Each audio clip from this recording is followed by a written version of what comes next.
Hey folks, I'm Mike and I'm back. You didn't think I'd stay gone very long, did you? First thing I want to tell you is thank you. We reached over 1,000 subs last night. Awesome accomplishment, but that is nowhere to rest. It is onwards and upwards. And today I'm going to bring you a new interview, an interview with somebody that has been around the community since 2014, one of the original FPV pilots. Now you may or may not know her. Her name is Lexie Janson and she goes by MaiOnHigh. She's pretty awesome and I've been following her channel for about 2 years now, and she has just this great mix of story and FPV and awesome stuff. She's really exciting to watch, and I highly recommend that you subscribe to her channel. There'll be a link at the end of the video. Now, this interview is broken into two parts. The first part, we talk about what Lexie does as a day job and whether or not she's quitting her job to become a professional YouTuber. And, you know, we talk about a lot of things, but I think you guys are going to like this one. I'll talk to you soon. Bye. All right, well, Lexie, thank you very, very much for being on. We still don't have a name for this thing, but we're going to name it at some point. So, you are, I think you're pretty well known in the FPV community as MaiOnHigh. And I know that I've been following you on YouTube for quite some time, and I enjoy the stories that you get to tell and the flying that you do. So I think it is, I will say that there's a lot of folks that do just flight videos, and there's a lot of folks that do just vlogs, and I really like the way that you mix things together. So I appreciate your content. So tell me, you know, let's get started. I mean, introduce yourself and tell me, what is your origin story? How did you end up here where you are? Origin story. Oh my God, that would be pretty scary. It doesn't have to be super long, but you can be as long as you want. I'm always trying to make it like. So my name is Lexie Janson, aka MaiOnHigh. I'm 26. Even if some of you think I'm 16, I'm 26. Really. I'm getting really weirdo messages about my age. So that's not the topic. Okay, fine. I come originally from Poland. I live now in Germany, in Hamburg. So if you are here, just let me know. I came to drones back in 2014. I started doing some videos and photos back with the really old drones where you had to go up, do some pictures, get down, check, not good enough. So those times. Then a friend of mine showed me one day that, hey, I have something new. And he got the goggles on my head, and I was like, okay, he's going to make me a picture, put it on Facebook and make fun of me. Fine. And then I saw a picture. And the guy basically got up, and I was like, oh my God, I'm going to do it my entire life right now. So I was sold. That's basically my origin story. I felt like a bird. I was like, I'm sold. And since then I was doing it. And then I thought that why shouldn't I make videos out of it? I mean, we were having a multi-wee, and that was the time when someone went a straight line, everyone was like, oh my God. What's the time period here? 2014, the end of 2014, 2015. Wow, okay, so you were into it very early. Well, I mean, when I started, there was me and Zoe from the girls, I think. Yeah. Yeah. So Zoe, is it Strombaugh? Yeah. Yeah. No, we were just asking. We were friends. Okay, very good. So you know what? I know that you've been on a lot of adventures since then. How many places has FPV taken you? Well, it took me to US. It took me to Turkey, China, Korea, most of Europe, and it's been pretty exciting, and it's been a ride, and I'm really, really grateful for it. I don't consider myself a best pilot.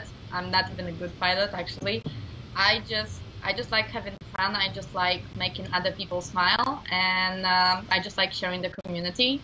So I thought that that would be my mission. So I think that mostly when where FPV got me is to friendship.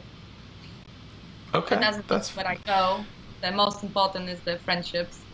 You know what's funny is that so you're the official third interview that I've done, and it is interesting because everybody talks about how awesome the community is, and it definitely and I don't necessarily want to get into the community today, but it definitely feels like the community is a huge aspect to FPV. And I hope that we can preserve it as it was or as it should be. So, okay, so tell me what pays the bills. What pays the bills? My work. Your work? Yeah. So I am a programmer and web developer. So also men-dominated hobby, let's say. Mm-hmm. So I'm doing applications, web tools, web applications, and websites when I'm really bored and when there's nothing else to do. So that's mostly paying the bills. When it goes to traveling, 1% of the trips is sponsored. Like the Turkey this year was sponsored. Last year it was Korea sponsored. So that's like one event a year. That's not much. So that's what mostly pays them. It's kind of like a mishmash, like mix of everything. There's some stuff is sponsored, some stuff you pay less, some stuff you can just go through. But most of the things I'm paying through my work. It's just mostly me. So you've got you're close to 10,000 subs on YouTube. So I mean, when are you going to quit your day job and be a full-time YouTuber? Like is that a thing? Let's be honest. I love being honest. For now, I'm earning about 20 euros a month on YouTube, which is basically paying for my music subscription. So I'm fine. Right? Yeah, you're not losing money on the music subscription. Yes. What do you use for your music subscription? I'm getting it from MusicBed. It's like 19 euros a month. Okay, I get mine from Epidemic Sound, so they're a good one. So I think it's funny. I think people hear that you're a YouTuber, right, and that you everybody immediately after they find out that you're a YouTuber, and this is even for me, and I don't even have 1,000 subs yet. Everybody just the hardest. But you know what? That help me. I really hope that 1,000 is the hardest, because it has been a slog. It has been. But it also there was a lot of, for me at least, finding what my voice was and what my channel was.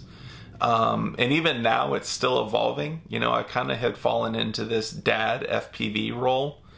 And now all of a sudden I'm interviewing people, and the interviews are, my interview with Chad Capper put me at 950 from about 300. So it went well. It's important that it evolves so it keeps people entertained, But the first 1,000 is the hardest. I remember I was really going a long time to my 1,000, and when I was having 999, Kevin Stingerswolf messaged me with a video saying I was waiting to click it. 1,000. That's awesome. Yeah, so we actually met this year for the first time, like face to face. Yeah. And he was like, "Oh my god!" Well, I saw your video last night about drone. Was it Drone Clash? Yeah. That looked really cool. He met me, now he's seeing me all the time. Oh, that's funny. That's funny. So let me ask you a question. So if YouTube only pays for the music that you use, why do you do it? Well, one, passion. Mm-hmm. I really love what I'm doing. I think that's what mostly pushes people forward. When I was trying to make people entertained, I was thinking that, maybe if I will have 1,000 subscribers, everyone will like me, blah, blah, blah. All the things that everyone thinks, like, sub for sub, I will get numbers. Mm-hmm.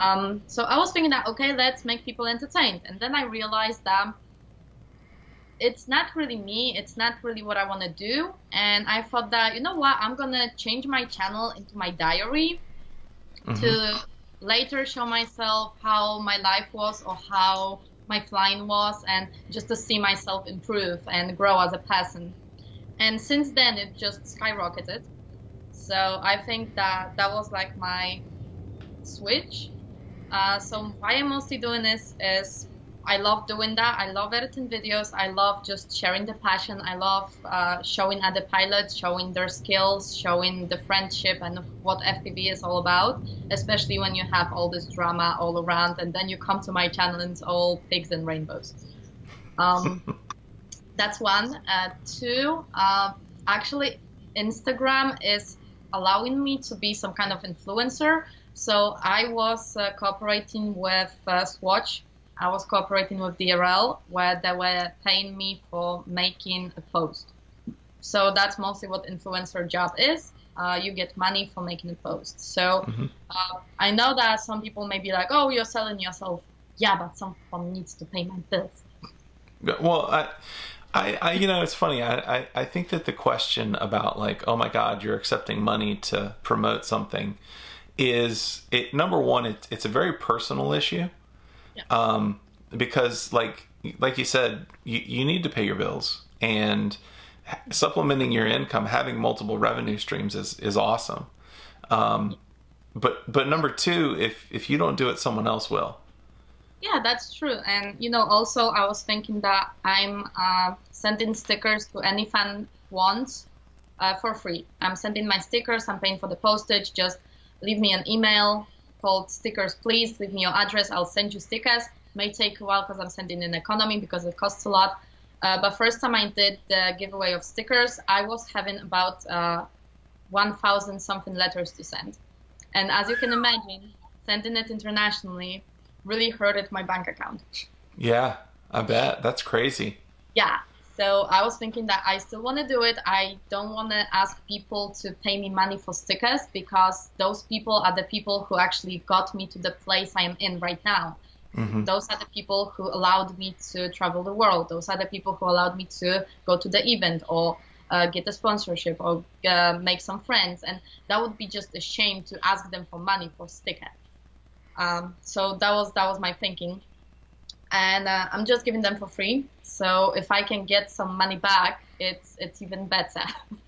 So, I mean, it in a sense, the promotion and the sponsorship on Instagram really goes to pay for you sending stickers to people around the world and other cool things. Yeah, it actually paid me back for it. That's awesome. That's awesome. You know, I definitely, so I've been following your page now or your YouTube channel for, gosh, at least a year, maybe 2 years. So I've seen a lot of big changes in how you film, how you do things. I noticed recently you've started to use a lot of voiceovers in B-roll. And I was curious, you know, what prompted that change? Where did that decision come from? Well, it's mostly coming from me being lazy. Okay. Half true. So the problem was that most of the times when I'm having a lot of fun, I forget about my camera. It's not there, and then I have no footage. Or I have a lot of footage and it's like in old videos that something's happening, but what is actually happening, no one knows, because I'm not saying what's going on. And I felt that, wouldn't it work to try to do a voiceover or narration to just say what's happening and to make a story this way? And I started with Las Vegas DRL videos with that. I got a notebook and I was just noting what we were doing, just to, you know, keep myself on track. And then out of this, I made notes, voiceover, and it turned out that people like it. So I was like, okay, that's cool. So now I can be lazy with my videos. Okay, I remember that I need to comment on stuff. I can just do a voiceover. No, that's actually, it's something I've thought about doing. I ended up not going the vlogging route. I decided to go the talking head route. And it is easier for me to do a talking head segment and maybe stitch in a little bit of B-roll here and there than it is for me to get out with my camera and be like, hey, we're, you know, here's me and my camera and we're out in the field. You sit with this camera and you're like, where's my camera? I don't even know. It's all here. Oh, and you're like, you know, height. Right. It's a pain. Yeah. So I totally get that. Yeah, this camera that we're recording on right now, I mean, it for the most part lives in here and it lives on a tripod. And periodically I take it out and I shoot things and I try to get pretty B-roll and things like that. But yeah, I see that the voiceover would definitely be a very attractive thing if you were. Unfortunately, I don't get to travel as much as you do, mainly because I've got like family and stuff like that. Kids are expensive, it turns out. But I can definitely see how, you know, you could just be in the moment capturing something and then comment on it later. So I personally like the change. I think it's a good change. I still definitely want to see occasionally the handheld. Yeah, I'm trying. Mostly Yeah. I'm just putting my camera on the dashboard of my car and I'm like, oh yeah, I need to do something. I'm still trying to do it. I know that people want to see me, even though it's actually funny. Like, people tell me that you are popular just because you're a girl and you show in your face, and I'm like, I'm not really showing it much. Right. It's not really there. I'm showing a lot of other people. Yeah. So it's kind of funny. I will say probably one of the big draws for me for your channel is definitely your personality. I think you have a fun personality, and it's fun to watch you getting excited about all the things that you get excited about. So we can definitely get into you being a woman in FPV in just a little bit. But I would imagine that the draw to your channel is not unlike the draw to many channels, which is people don't show up because you take epic B-roll or you're incredible at voiceovers. They show up because you're conveying an energy and a personality that they enjoy. And I think that's probably why people show up for my channel, and it's probably why they show up for your channel too. So, you know, I've watched your videos, and drone racing and freestyle is heavy in almost all of them. There's always some kind of flight footage, whether it be in goggle or whether it be from GoPro. Which do you prefer? Do you like racing or do you like freestyling better? That's really hard. You know, I think it depends on the place. Like, if you're somewhere majestic, like the Great Wall, freestyle it is. You can't put flags and gates everywhere. I think I like racing mostly because of the social fact that you are spending time with friends. There's always someone to help. Like on the drone clash, there was a team that didn't have LEDs, and I just went running to my car and I was like, guys, I have LEDs for you. And they were like, you're not even competing. And I was like, no, I have LEDs. Take them. Yeah, that's awesome. There's always someone to help, always someone to spend time with. And I think I'm treating racing mostly like just hanging out with friends. So this has given me the opportunity to just, you know, fly a little bit, have a drink, have a pizza, and be with friends. So that's what I love.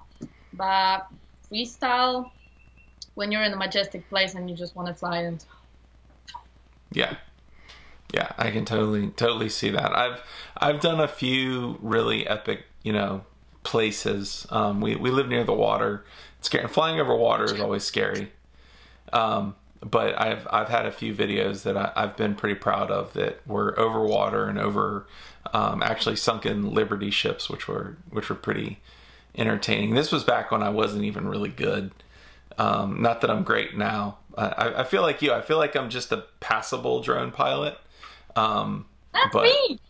Yeah, but I have a good time doing it, so I keep doing it. Hey folks, thanks for watching. I'll tell you what, I really enjoyed talking to Lexie in this half of the interview. And, you know, little teaser for the next part of the interview, which is going to drop in just a day or so, is that we're going to get controversial. We're going to get real controversial. As a matter of fact, we're going to get into the topic that has the most hate-filled and crazy comments that I have ever posted. So you guys hang on for that. I bet you can guess what it is. And you know what? I'm here to tell you, Lexie does an amazing job as a spokesperson for women in FPV. At any rate, I will see you then. Thanks for watching. Like, subscribe, and comment. Oh, and go check out Lexie's channel. It'll be right here. And I'll see you soon. Bye.